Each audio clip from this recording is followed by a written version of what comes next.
Hey guys, is anybody awake or is it just me?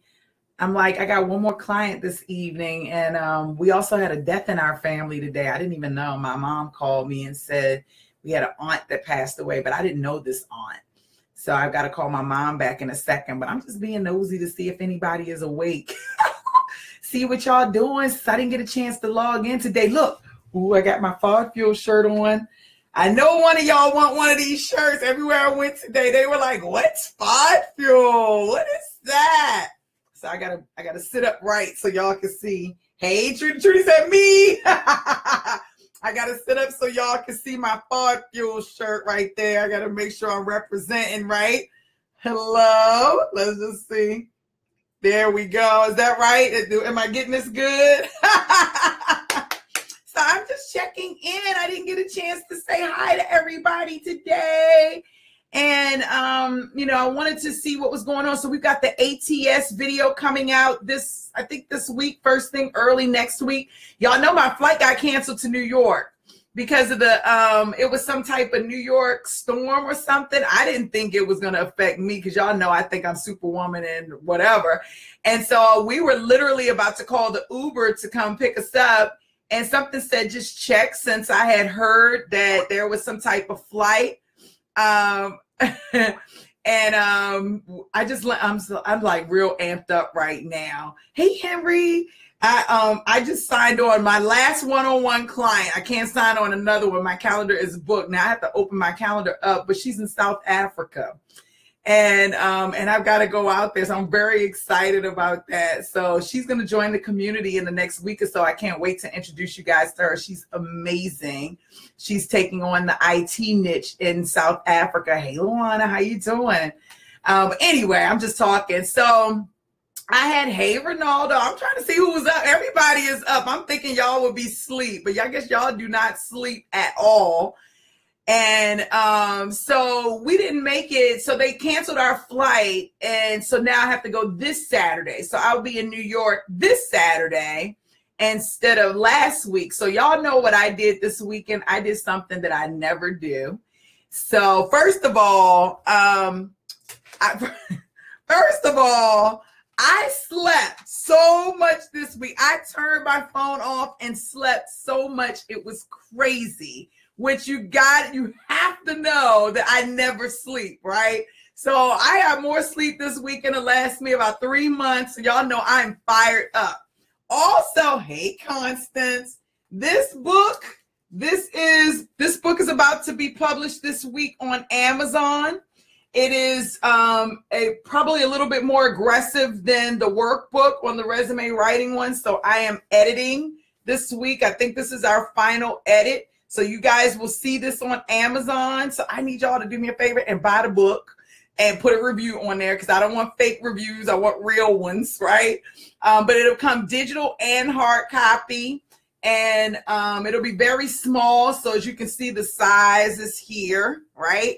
But so this is what I'm doing. This is what I'm about to do after my last client tonight is editing. I'll be up all night so we can get the final edit in and get that in. And we're publishing probably about 5 or 6 books to kind of help people because everybody keeps saying, why are you not on Amazon? And so we're going to get on Amazon. I'm so excited because my new website is launching, the Dee Williams, and we will be selling the Fog Fuel shirts. So that's going to happen in the next couple of weeks. And we have a whole shirt line that's coming out, which you guys will see. And I have literally I've been like everywhere. I had to go so many places today. And I was rocking my t-shirt, and everywhere I went, people were like, what's Fog Fuel? What's that? What's that? What's that? And when I was explaining it to them, they were like, oh my God, I love that. Where do I get one? Where do I get one? So I'm very excited about the shirt, right? It's like so awesome. And so just a lot of stuff going on. So what's going on with y'all? What y'all doing? How was your day? Like anything exciting happened to you? Like new clients, new candidates, new processes. I put this article out last night.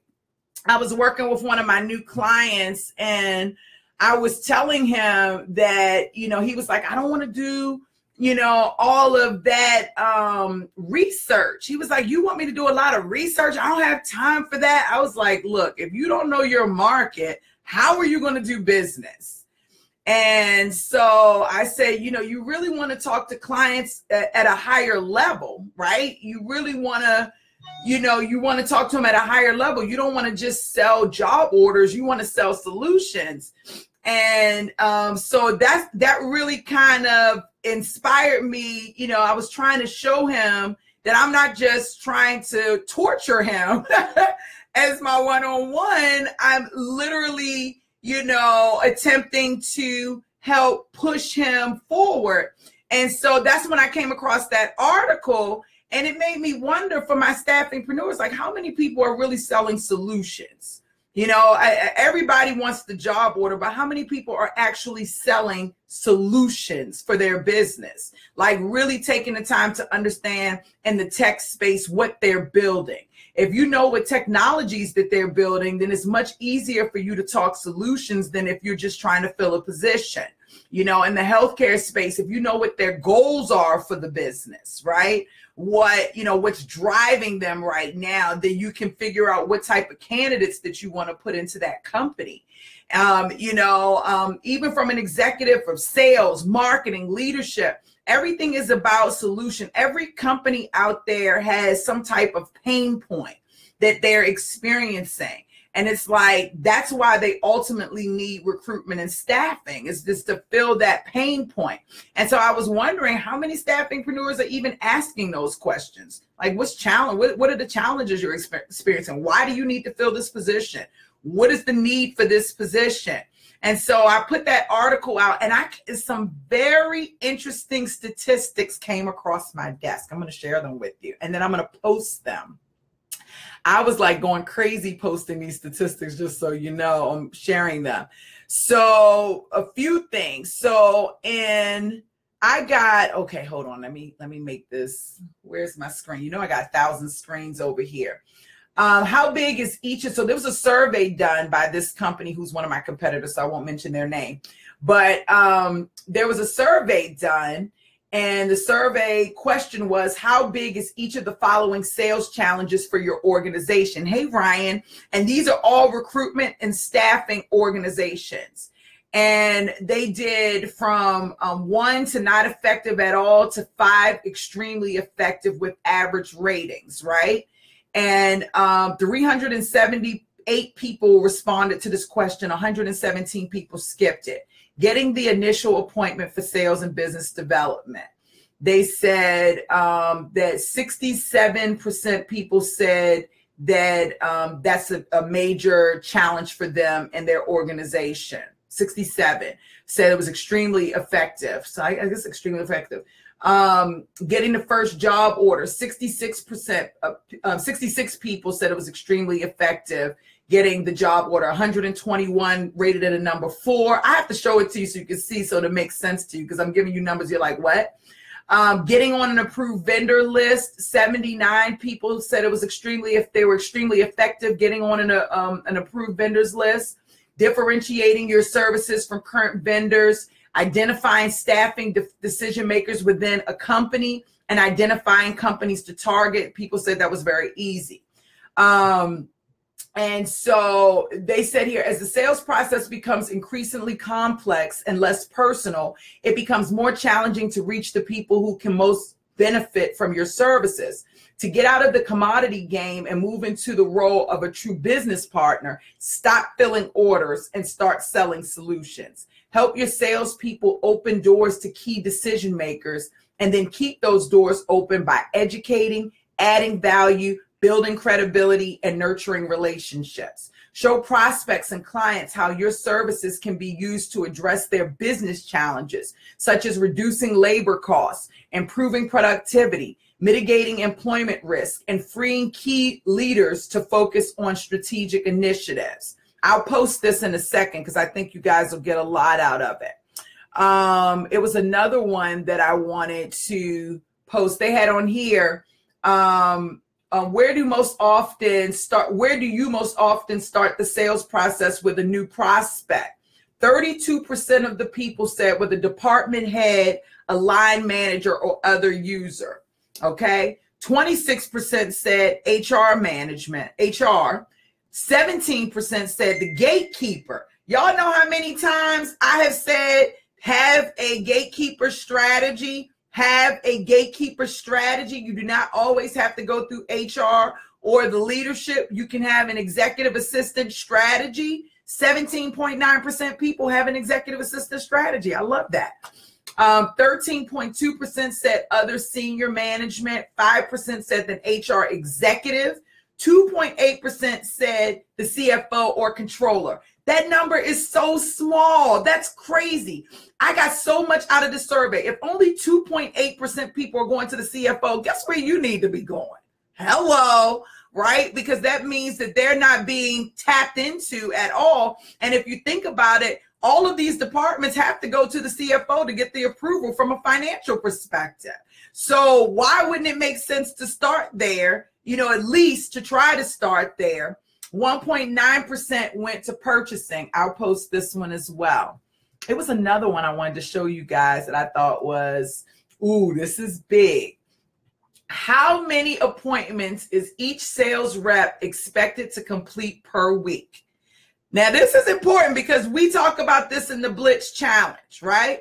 So they had the response count. I'm going to do the highest one.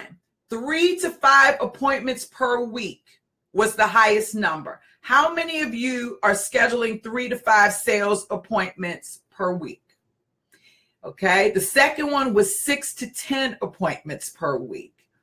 And the third one was 0 to 2 appointments. The fourth one was 11 to 20 appointments. And the fifth one was more than 20 appointments per week.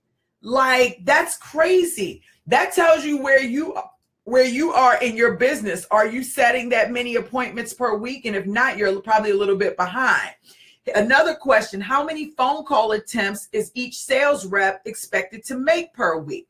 The highest, 51 to 100 was number one. How many of you that are focusing on sales and business development are making, these are phone calls, are making 50 to 100 calls per week? Per week. Then when you're talking about sales, how many are you doing 50 to? This is what's happening in staffing agencies across the country that are being productive. Okay. Number 2 was 0 to 50. Number 3 was 101 to 200 calls per week. Bananas. Number 4 was 200 to 400 calls.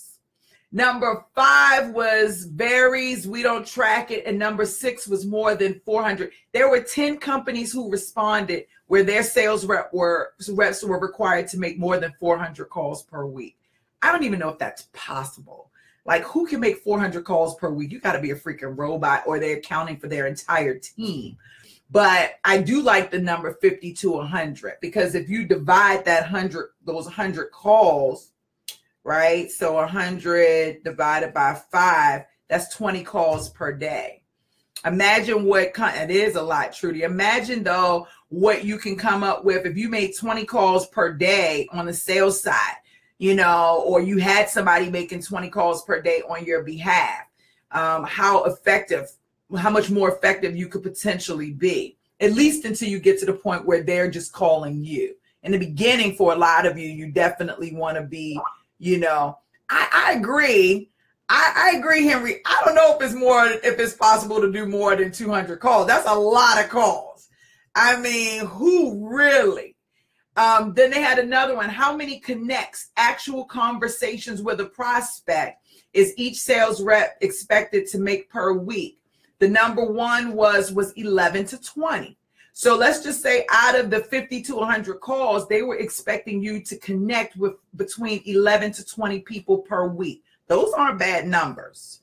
The second one was 21 to 30 and 0 to 10. And then the third one was 41 to 50. I don't even know how you can make 40 when this is expected to make. So I don't know if that's real, but it's what you expect. So those are the metrics. If you were in the Scale Up Boot Camp, we talked about developing metrics for you and your team so that you can achieve the goals that you want to achieve. These companies clearly have metrics in place, and they're moving towards a specific goal. We're going to dive into that a lot more in detail with this next boot camp, with the Scale Up Boot Camp. We're going to really get into that, which I'm very excited about. The question was asked, do you have weekly or monthly sales activity quotas? 413 companies answered this. 82 skipped this question. 62%, 62.5 said yes, we have weekly, monthly sales activity quotas. 37.5% said no. Wow. So I thought that was very interesting as well. So they had a lot of really cool feedback. I'm going to post some of these so you guys can see what I saw, and hopefully this will kind of help you, make some better decisions around your business. Constance, it's very effective and doable if you structure your firm. Yeah, if you structure your firm accordingly, especially if you have a good team. You know what I'm saying? If you have a good team under your belt. And, I really am, I've been telling you guys since the beginning of the year, I really want to get you, I want to do this class. I told you my staff is like, Dee, you can't keep doing these classes without letting us know. So I'm trying to plan this properly. But I really want to show you guys how to outsource some of your tasks on the recruitment, the sourcing, and the sales side over in the Philippines, because they have a very different work ethic, and it's cost effective, and you can really build you a strong team virtually to help you really catapult your business. And then over time, you can have a Filipino team and you can have a US team, but it's a great way to kind of get you started and to get something under your belt. So when we come back from the Houston boot camp, I'll have a little bit of downtime before we go to Los Angeles. And maybe we'll do a class in that space. I still want to get the Facebook class going. Every time I start thinking about it, Facebook makes some major change, and I've got to learn the new change.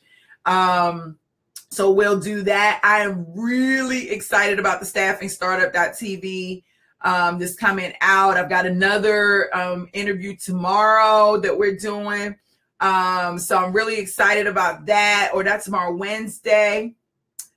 We have another boot camp in Los Angeles. So we've got 4 boot camps coming up. We've got Houston, Los Angeles, Atlanta, and Las Vegas. So it's about to be on the next 4 months. And I told you I'll be in Dubai for a week or so. So we'll see how that flows, because I definitely would like to get something structured there. I'll be in Australia this year, and I'll also be in South Africa this year. So I'm really looking to, every time I go to a different space, I'm looking to build strong enough relationships to where I can host a boot camp in that area, because people watch me all over the world, actually. And so, yes, you can have the protein bar. Lyric took a nap, and now she is wide awake, like asking me if she can have a protein bar at 11:30 at night. Now, that's going to have her amped up. I don't even know why she's trying to eat a protein bar. So we'll have a lot of fun this year. We'll be everywhere, impacting lives, growing businesses, just really getting down to the nitty gritty in recruitment and staffing. We're in a very pivotal place right now in recruitment and staffing. If you're in the healthcare side and you're clinical, I was telling somebody today that I don't know if companies are screaming for quality. I think they're screaming more for just bodies, right? Because it's such a shortage. But when you get outside of the healthcare clinical space, not construction, not warehouse, but you get outside of those spaces, they're looking for quality. And, that's one of the things that we really have to start focusing on, is tapping into a network of people that aren't necessarily looking for work. This is what companies want. They want to hire people who, you know, who are going to really impact their companies in a positive way. I was asking one of the guys the other day I was working with, I was like, hey, Tori, it's so good to see you. I want to be in Texas, Tori. But you're not in Texas, but I met you in Texas. You were in my Texas boot camp. So, you know, I was talking and he was saying, you know, Dee, this is one of my new clients, the one I'm onboarding. He does mainly direct hire IT. And he was like, you know, I only made $300,000 last year. And I really want, you know, to hit that $1 million mark. And so he's hired me to help him take his business from the 300K mark to the $1 million mark. And, you know, one of the things that he was, you know, was saying was, you know, he does mainly retainer. And he was saying that these clients are paying him big bucks because he goes out, like his whole process, he's got a process on the candidate side that is beyond phenomenal. He does not touch job boards at all. And you know, this is like my ideal staffingpreneur because he's already thinking ahead of the curve. And like his whole business model is email marketing on the candidate side. And he's finding talent that they would never even find that they would never be able to find on their own. And he's just knocking the placements out. His checks are $20,000, $30,000, $40,000 checks. You know, so he's really doing some great things, and I'm excited to be working with him to be able to see him really expand that. He's got a strong niche. He knew his niche. He works for startups, you know, and people would think, oh, they're startups. They don't have money. I'm trying to tell you, there are no boundaries. And his phone is ringing, you know, so it's not like he's even really hardcore short of job orders. So the world is our oyster. It's just about the quality that we're bringing to the table. And so when we get to the point where we understand the use for job boards, right? The use for them, because they have their place. I would never tell somebody not to utilize a job board, but it has its place. When we start to understand the use of the job board, and really dive into, you know, looking for that quality, separating, because I have some staffingpreneurs say, oh, I met a candidate today, he was so good. But if he's on a job board, then other people are talking to him as well. He's just as good to them as he is to us. So what can you do differently with that candidate, right? How can you showcase that candidate in a different way? Those are the things that you want to start thinking about. I talked to somebody last week and they were like, oh man, I met this person and their resume was horrible. So I just told them, honey, you got to go back and do your resume. And I don't know if I think I told them, I said, man, those are the best candidates, right? Because every other recruiter is doing the same exact thing that you're doing. They're dismissing them. But what if you're that one recruiter that takes the time to help this guy rewrite his resume and to really showcase all the things that he can do, but not allow him to post that resume on job boards. You just, push him to the clients that you have a relationship with. You've got an immediate hire because it's not somebody that they've seen at that capacity. You know what I'm saying? So you've got to really be strategic in this business. Don't think black and white. You've got to think black, white, green, red, yellow, orange, purple. Woo! You know what I'm saying? You got to really think outside of the box and find different ways to set yourself apart. It is not just, I give you guys so foundational training, so foundational. But my goal is for you to take that foundation and to really expound on it and take it, further, faster, right? I connected with this company I may introduce you guys to, but I connected with this company and they develop sales scripts. And so I'm like talking to them to see if we can get some scripts developed for the academy, specifically for academy members. We don't want to have kind of like the same ones. You're always going to have to modify them specific to your niche and your business model, but just kind of a starting foundation. And but I may bring them on and let you guys develop your own relationship with them so that you can take your business a step further. I mean, I come in contact with vendors all the time. I definitely want to get them on the StaffingStartup.tv podcast, because I think that's going to be super exciting. What else? I don't know. I'm just talking. I just missed you guys and just wanted to see if anybody was up, see what you guys are doing. I got to get back on my line. Constance says email marketing is the bomb.com. It really is. We transitioned to this area fourth quarter, man. It's powerful right now.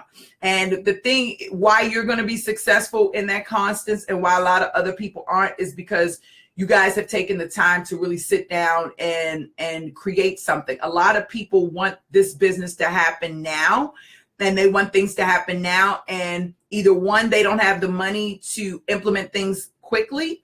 And so it's like they're trying to skip things, right, to make it happen. Or, they're just very impatient, and it's like they want it now and not willing to put the time in to see things come to life. And, both of those are hindrances for your business. You've got to have patience. I tell people all the time, I know a lot of you have seen the video. If a baby is born early, they're considered premature and they're sick. You understand? And your business is your baby. And I can attest to that. My youngest child was 1 pound, 13 ounces. Do you understand? When the day that I went into labor, that they pushed me into labor, they were giving me shots like this long to develop his lungs within 12 hours, to develop his intestines, to develop his brain. Those are the big 3 shots that I had. When he came out, he was in the hospital for additional 3 months. He could not walk. He didn't smile for a year. You understand?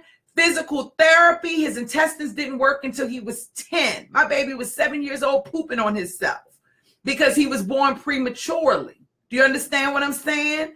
And so when you are rushing things, you are birthing a business that is premature. I've got a staffingpreneur right now that I'm doing everything that I can to keep them from birthing this business in a premature manner. And they are doing everything that they can to birth a premature business. It is the most frustrating thing ever. I'm not even nice during my calls at this point because they don't understand the concept of having a premature baby. And I have lived that life. You understand what I'm saying? The doctors and everything. What do you think is going to happen to your business if it's premature? You're going to need doctors. You're going to need shots. You're going to have to teach it how to walk. You're going to be doing everything backwards, right? And so it's like you've got to find, see, Trudy, so you've got to find, you've got to give your business an opportunity to birth itself with timing. And I'm not saying it has to be 9 months. Only you can define that cycle, but you've got to give it that opportunity, because if you don't, then you're like, you're birthing something that's not going to be stable. It's not going to be able to breathe right. It's not going to think right. It's not going to walk right. It's not going to be able to function the way you really want to see it function. And I just want you to kind of think on that when you're rushing, right? And it's so easy to get into that rush space when you see Trudy coming out the gate. Oh, I landed another contract. Or Constance posting a praise report. Oh, man, you see those things and you're like, I got to get there. I got to do better. And I think they are amazing motivation for you to fuel that fire up under you. But at the same time, you better know that Constance put her time in. Trudy put her time in. They have had failures. They have had successes. But the one thing that they did was they gave their businesses time to mature in the belly. They had to feed the business. They had to nurture the business. They had to go to the doctor with the business. I know they can attest to this. So you're seeing their level of success today at the level that it is today because they put in the work. So you're not going to get there overnight. Even if you get a placement right out the gate, you're not going to get there overnight. It takes time. And you have to allow it to take time. This is a billion-dollar business model, right? And so you don't think, that you're going to start in 3 months and bam, you're in. No. Sometimes you got to go take some steps backwards. Then you're going to move forward. Then you're going to move to the left. Then you're going to move to the right, right? Walt Disney went bankrupt twice before we know Disney as we know today. Did you guys know that? Twice. Walt Disney went bankrupt twice. What do you think he was thinking in his mind? Steve Jobs got fired from his own freaking company. You feel what I'm saying? So your business is going to take turns, and you've got to be prepared and be open to experiencing the journey in its fullest. You understand? And so I just want you guys to don't get all caught up. I mean, use them as motivation, but also understand that they put the same work that you put in. They put the same work that you did. Here, Constance, Trudy says 7 years in the making. Constance says, for the record, she started in the recruiting industry in 2013. She didn't launch a professional business until 2014, and she didn't start working her staffing business until full-time until 2015. That's 3 years, not 3 months. You see what I'm saying? So it's just like, you gotta be easy on yourself. Enjoy the journey. Ooh, I'm in business and good things can happen. And if some bad things happen, that's cool too. Let's just see how we can work through them. This is where you really start putting, your girth in, and you start having your FOD fuel really fuel you to, to catapult you in your business. And so that's just for my newbies and for people who are stressing out. I know a lot of you want to leave your jobs and quit your jobs and all of those things. And those things are great, when you're ready. But remember, babies need to be in the womb for 9 months in order to be mature enough to make it on the outside world. So make sure that before you're taking any major steps, that you're birthing your business the same way. And again, I'm not saying that it has to be 9 months, but I'm saying give your business birthing time. Give your business pregnancy time, right? And so that you can birth it the right way. Just because you launch in 6 weeks doesn't mean that your business is ready for, $1 million model, right? One of my colleagues, I went and met with her a couple of weeks ago, and she's like, oh my God, we're at Starbucks. She's like, Dee, you'll never believe this article. So I go and look at the article. Chocolate Sister landed a multi-million-dollar contract with the government, and she lost the contract. And she lost the contract because first of all, they were like, they don't even know how she got the contract, which of course she got it because she knew somebody, and people do business with people they like, right? So she got the contract, $1 million plus, $126 million contract, something. She lost the contract because she could not sustain the contract. She couldn't sustain it. She didn't have the operations set up. She didn't have her procedures, her policy. She didn't have the staff. She lost the government. Then the government was like, okay, this was here in Georgia. Okay, we got to figure out, we've got to do more due diligence about the people we give contracts to. She was a one-man firm who won the contracts. And she could not follow through because she was not completely set up. So that's somebody who started their business and didn't give themselves an opportunity to actually birth the business properly. She didn't pregnate the business, right? And so that's a great example. I don't want that to be you. Many of you oh, I got to take all these contracts. It's like every contract is not for you, honey bunny. And you got to take contracts that are comparable to the stage and where you are in your business, unless you're already set up and prepared to catapult your business quickly. And I'm going to tell you one thing I love about Henry. And when we talk, I need to find out how she talked her way into that contract too, Ronaldo. One thing I like about Henry is he would say to me all the time, especially when we did our one-on-ones, he would say, I don't want to grow fast. He says, I want job orders, but I don't want to grow fast. I want to grow smart.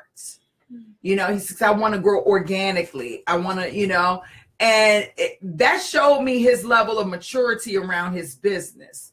Like, he understood that everything is a process and it's baby steps. And he's one of the staffingpreneurs, I have to say, that I respect so much, because he really understands that concept, right?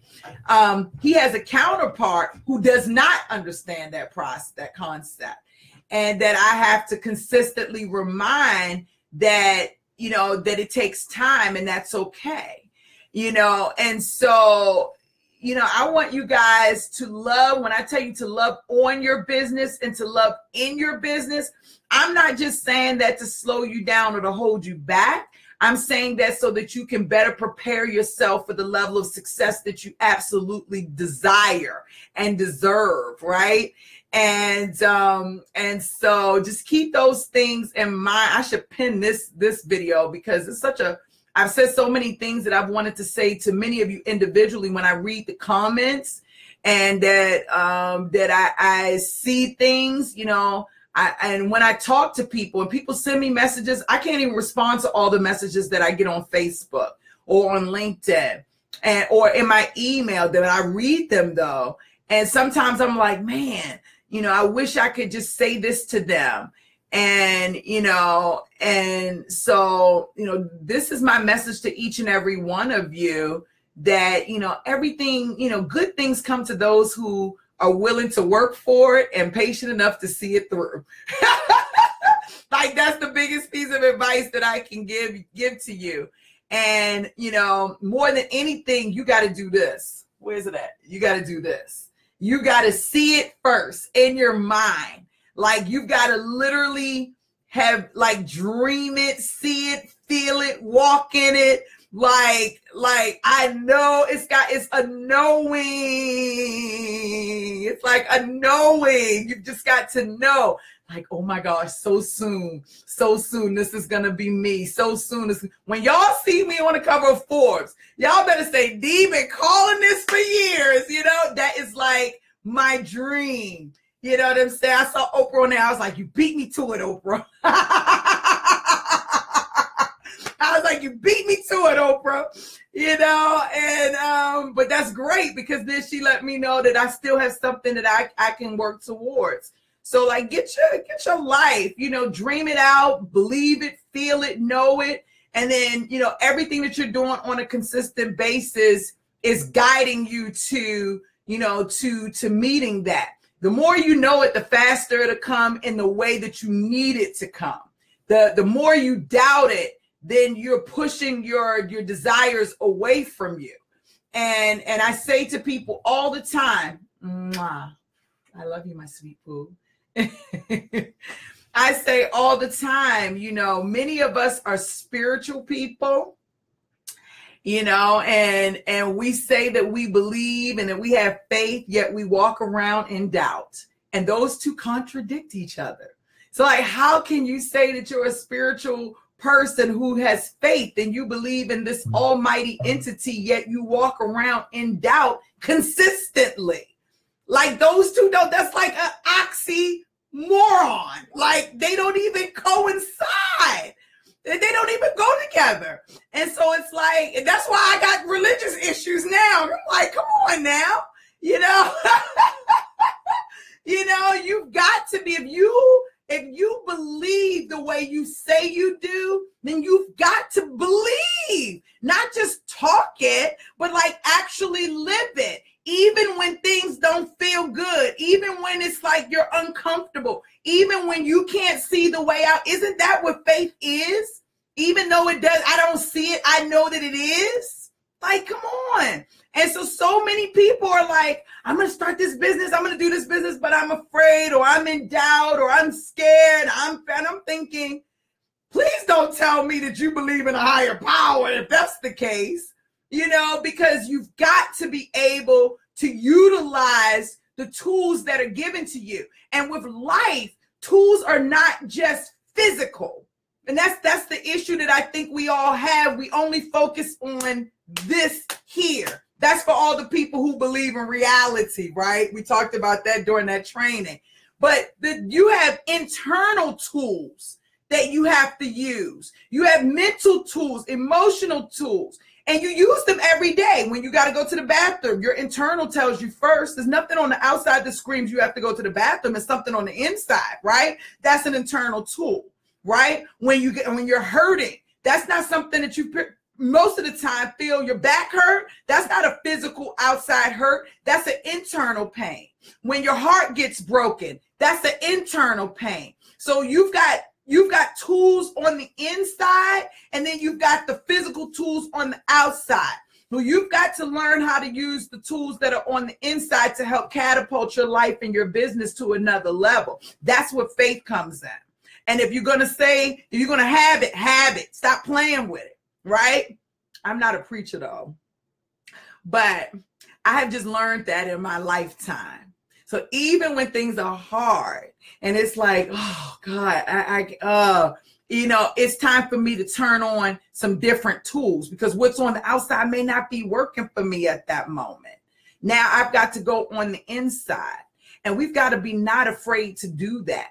And I'm just going to tell you something. I love you guys so much, but it's the internal tools that work better than the external tools. The internal tools fuel the external tools. Most of us go outside first, but you got to go inside first.